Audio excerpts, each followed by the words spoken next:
Méditation du 22 juin. Un roi réprimé. Alors Nathan dit à David, « Tuez cet homme-là » de Samuel 12, verset 7. Avec le temps, la faute du roi fut connue et on le soupçonna d'être coupable de la mort d'Uri. Le Dieu qu'il avait soutenu et élevé était déshonoré et son nom exposé à l'opprobre. D'autre part, le niveau de la piété baissait et l'horreur du péché était oblitérée dans bien des cœurs. Les mécréants s'enhardissaient dans le mal. Le prophète Nathan fut chargé de porter à David un message de la plus grande sévérité. Peu de souverains auraient accepté d'entendre des paroles semblables sans infliger la mort à celui qui aurait osé les prononcer, sans sourciller, mais avec une sagesse toute divine. Nathan délivra la censure dont il était chargé. Commençant par gagner la sympathie du roi, il réveilla ensuite sa conscience et finit par lui arracher un arrêt qui retomba sur sa propre tête. Le coupable peut s'efforcer, comme David, de cacher son crime aux yeux des hommes. Il peut chercher à l'ensevelir dans une nuit impénétrable ou dans un perpétuel oubli. Mais tout est mis à nu et terrassé aux yeux de celui à qui nous devons rendre compte. Hébreux 4, le verset 13. Extrait du livre Patriarches et Prophètes, au chapitre 71, aux pages 702 à 703. La parabole de la brebis racontée au roi David par le prophète Nathan peut être étudiée par tous. Alors que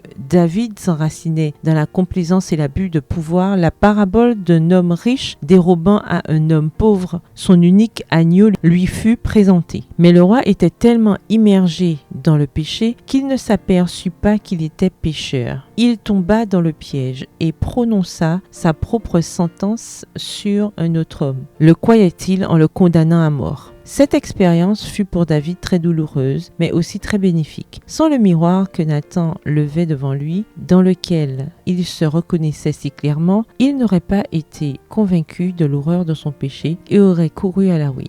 La conviction de sa culpabilité était le salut de son âme. Il se vit sous un autre jour, comme le Seigneur le voyait, et se repentit de ce péché pendant le restant de ses jours. Texte tiré du livre The SDA Bible Commentary, commentaire biblique adventiste, au volume 2, le chapitre 2 Samuel 12 à la page 1023. Bonne soirée et que l'Éternel vous bénisse.